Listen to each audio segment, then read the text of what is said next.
Thank you, Hannu. Beautiful. And as said, hello from Finland, approximately 10,000 kilometers away from South Africa, from Cape Town. It's rather misty and foggy and around +0 at the moment, so it's not very pleasant.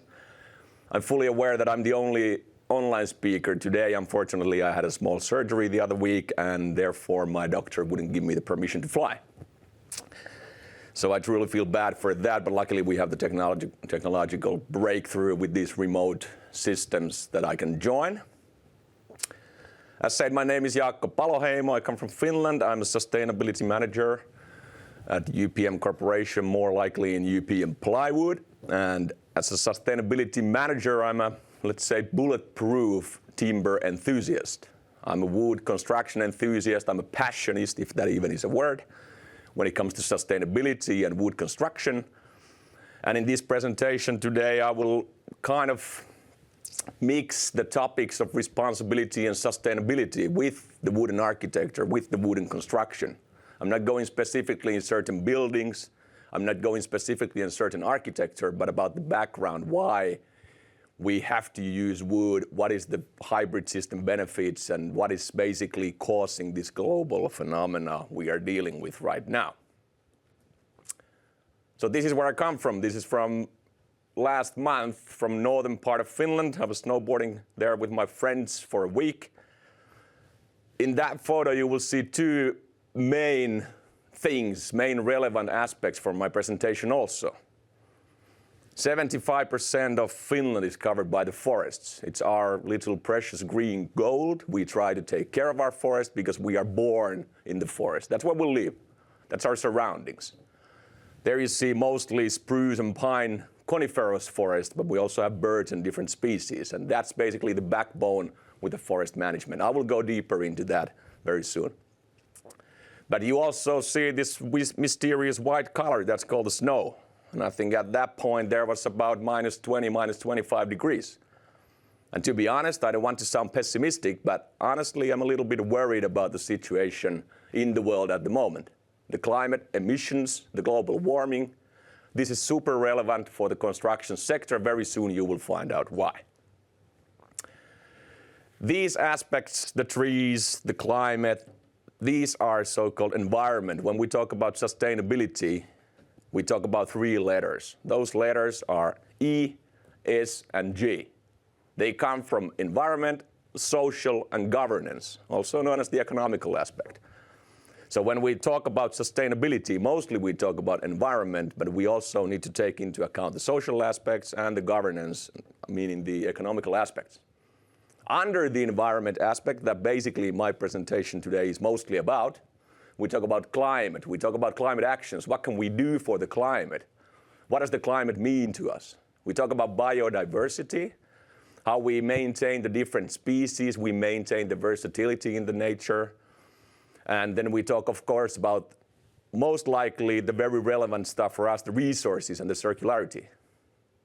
What sort of raw materials we use? How can we reuse the materials, or how can we recycle the resources that we have? We don't have endless amounts of resources, and you will see that very soon. In the social aspect, of course, we talk about people. We talk about labor and human rights. We have to deal with each other with respect. We have to understand each other, no matter where in the globe we are situated. We talk about health and safety. These are the most relevant themes under this social aspect.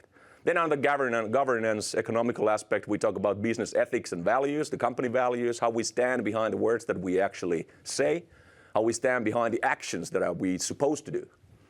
Then governance is also about sustainable investments. It's about finance, about paying your taxes. It's about corruption, if that even exists. These are the main things, E, S, and G, environment, social, governance, that are about the sustainability. As said, this topic basically concerns mostly about, my presentation mostly concerns the topic of environment. And this is the reason. This is the hardcore reality we are dealing with right now. We probably think about, when we speak about emissions, we think about flying and transportation. We think about using different fuels. If we take a broader aspect into the construction sector, we are responsible for 30 to 40% globally of the climate emissions. And that's brutal. We cannot deal that anymore. If you think about the fact that it's third to almost half of all the emissions that we are causing as architects, designers, manufacturing companies, the whole construction sector, it binds together all these elements. It binds together the transportation, it binds the materials, the processes, etc., etc. So when I quote this Marvel character, Spider-Man's Uncle Ben, with great power comes great responsibility, I'm not kidding. Because we are the great power. We are the construction sector. We are the manufacturers. We are the builders. We are the ones responsible of that more than a third of all the emissions. So we have also that responsibility. And the responsibility, I would say that sustainable business does not happen without responsible actions. It sounds like a rap when I do it with my hands like this, but a lot of phenomena at the moment in mass media is all about gluing sustainability on top. You can't glue that on top. It requires sustainable or responsible actions. It's not just speeches, nice words like I'm doing here. It requires actions. On the background, you see this one mill in Finland, for example. You see it situated in the middle of the forest. There is logs in the lake. There is 188,000 lakes in Finland.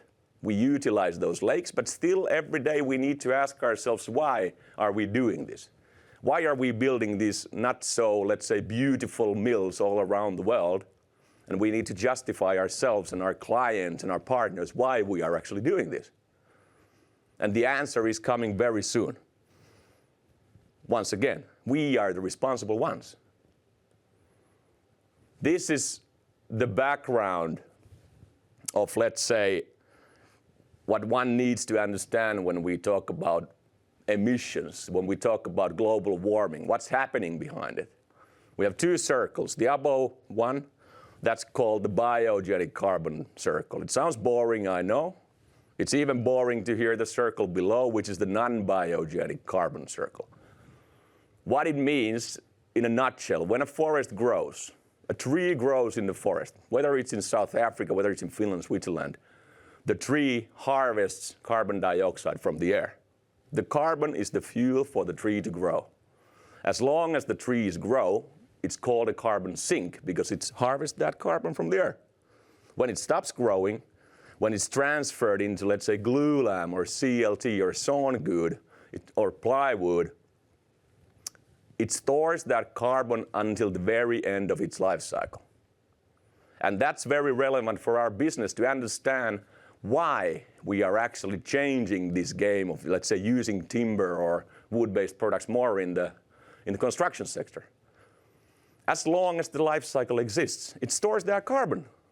Unlike in the circle below, we are not supposed to use that much oil and coal and gas because those belong underground. They've been there for millions of years.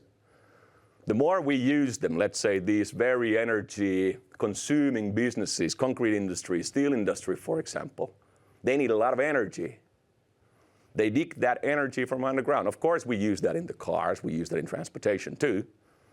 But when we talk about the timber sector, we can mostly get that energy from the renewables. We can use the side streams from the trees that we cut, the little wooden chips. We can get the energy from that.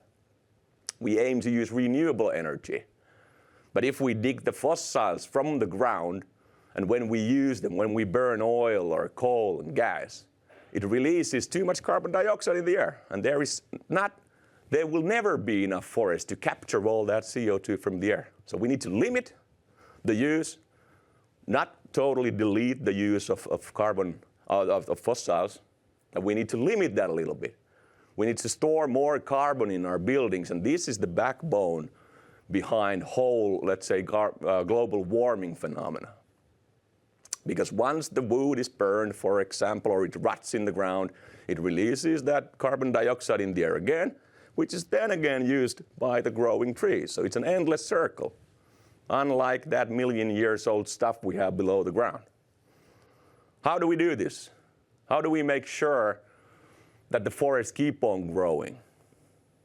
How do we manage the forest? Because it's not very responsible to build a house from timber if you cut down the whole forest and didn't care anymore. You just left it there, deforested areas. No, we need to think ahead, let's say 50 years ahead, 100 years ahead, 200 years ahead. And then we go into the matter of certifications and standards. When we talk about forest management, we mostly talk about FSC and PEFC standards. Those are the standards that regulate how we use our forest, how we do the wood sourcing, how we maintain the biodiversity, and we maintain the habitat for people, for the animals, for the plants. That is sustainable behavior. If we cut down totally hundreds of hectares of forests, which we don't care if they grow back or not, that's non-sustainable. That's brutal, that's murder. We need to make sure that those forests grow back. If we go a little bit deeper, this is, for example, I will go to the topic very soon. This is just the background info. There's a forest, mostly coniferous or mixed forest. There's spruce and pine or birch. This is one of the ways, for example, we cut forests in Finland.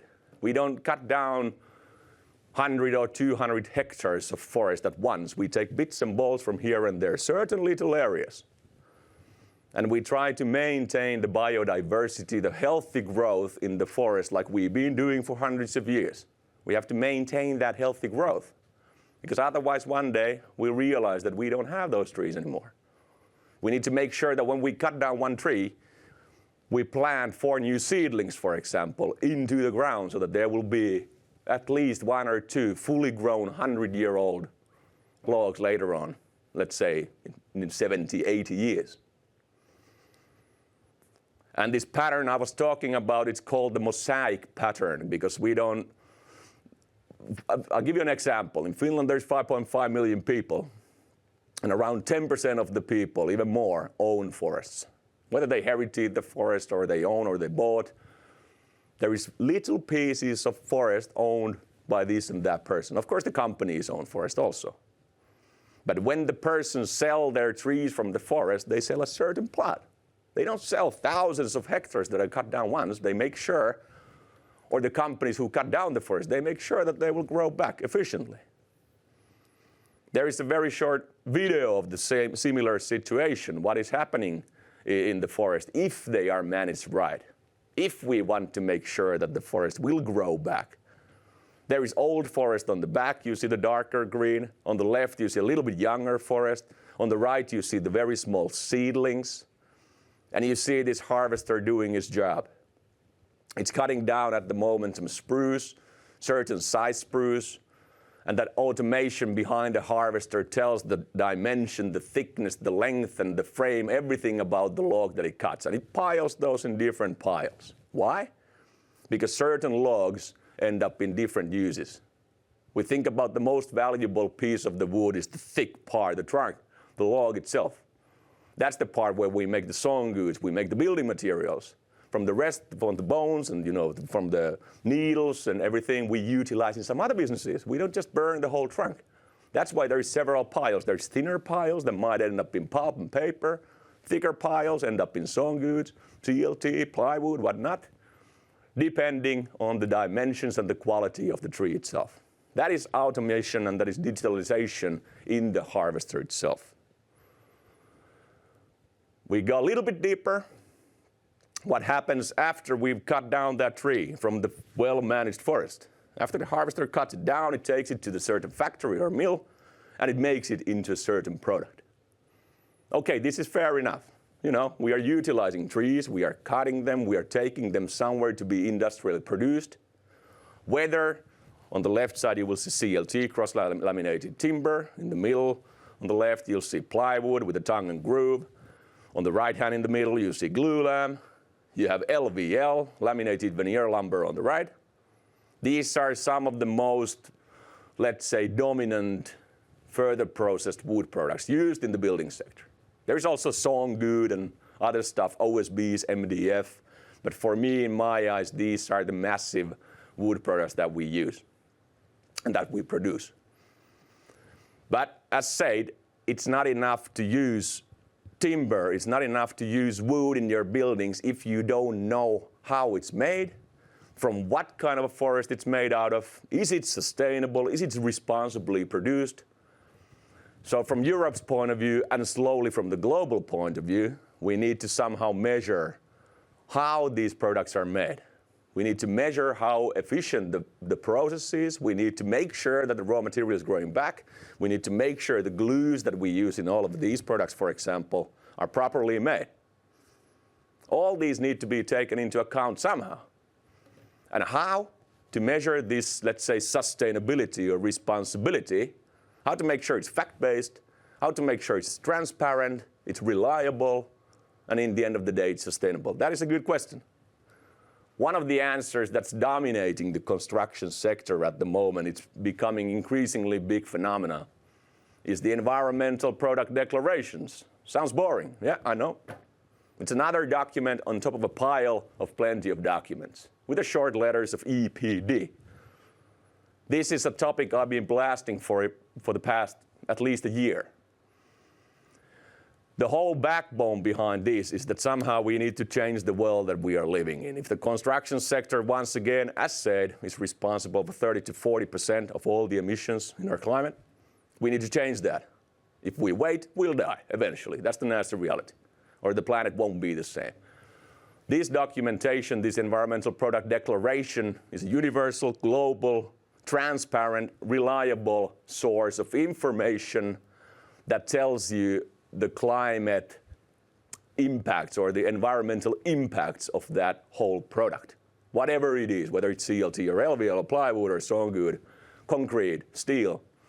These are increasing as we speak. Why? Well, let's say that in Europe, for example, at the very moment, the architects, the structural designers, the builders, even the investors, they need to know what are the climate effects, the climate impacts of the new buildings that they are about to make. We need to somehow report the emissions. We need to show the climate impacts from whether it's a smaller building or bigger, hospital, school, multi-story building, apartment building, office building. We need to show step by step in each country. We need to slowly show, justify which materials we'll be using, how much emissions we are causing, what are we doing in order to prevent, emitting buildings? How are we trying to aim for lowering our emissions in the building sector? And these EPDs that I'm talking about here, they are relevant for all you architects out there, for the structural designers, the ones who decide what sort of materials we are using. Then, of course, material decision is one thing. When you've decided to make it out of timber, or you decided to make it as a hybrid building, you try to justify yourself what is the best product in the market.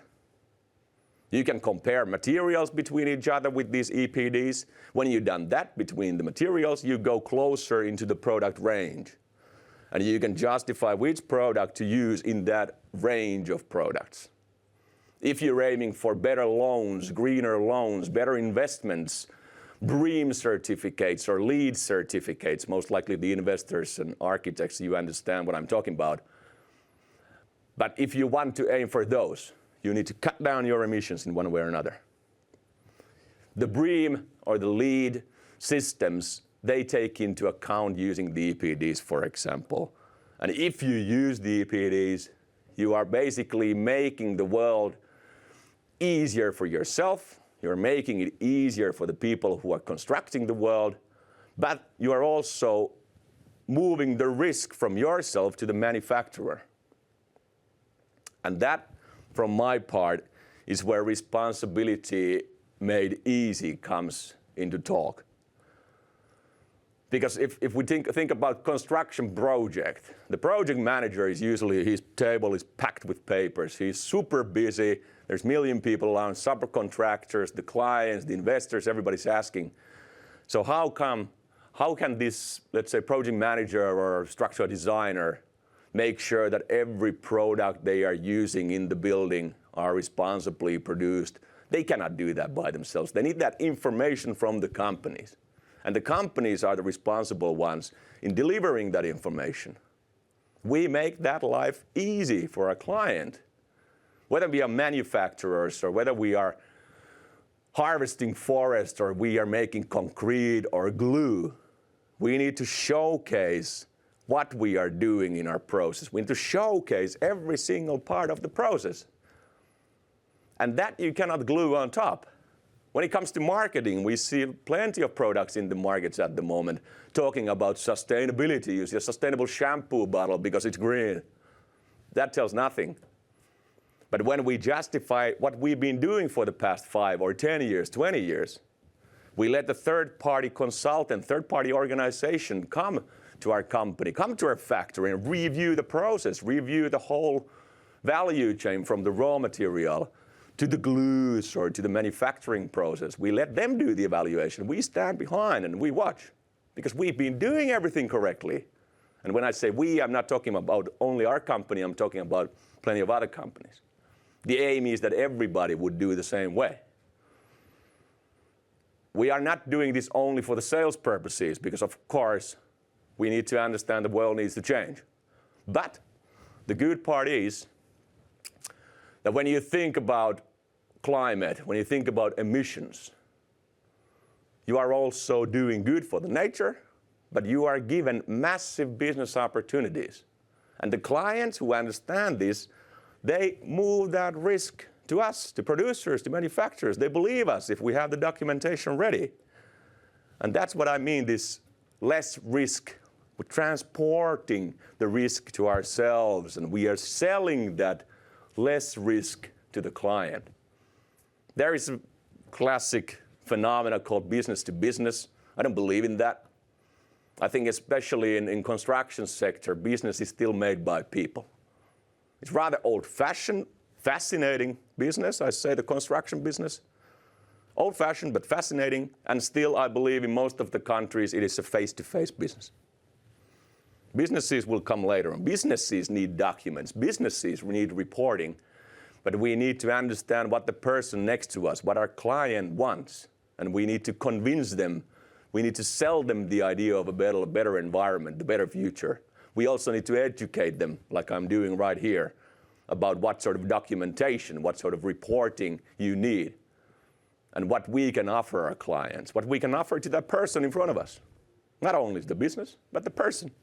That also keeps the business fun, when you can deal with people instead of robots. I will end this presentation, well, naturally on the thank you slide, but before that, if we call that the blood, the vascular system in a human corpse, I believe the same ideology has to be in the companies. You know, the left hand of our body knows what the right hand is doing. The blood flows from the tip to toes throughout the body. The same DNA is flowing in the body. The same approach applies to sustainability. In the company, whether it's ours or yours, if you want to be sustainable, if you want to be in the competition still in the few years, you need to tell your people and yourself what sustainability means. How do we justify the investments that we are doing regarding fuels or energy or electricity or new machinery? If we justify that internally to our people, they will understand the decisions that we make. But if we only talk about sustainability or responsibility only in the marketing and communication team, or only in the management team, nobody else knows what all this scenery is about. Nobody else understands why we are doing these investments, why we are attacking certain markets instead of something. Then eventually somebody will kick you out because you don't know what's going on in the company. So make sure that sustainability will run throughout your corporation. When you shake the client's hand, you are delivering that message to the client's company. And make sure that you will understand how much business opportunities this responsible business, sustainability, will bring to you. It's inevitable. The companies that don't act in the future sustainably, don't get me wrong, but I'm 110% sure that they will die. Sustainability is the future.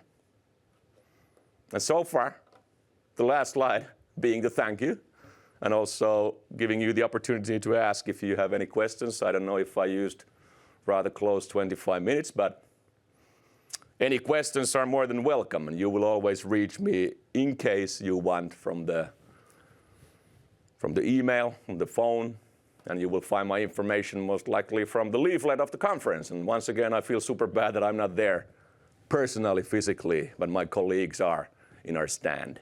Thank you very much.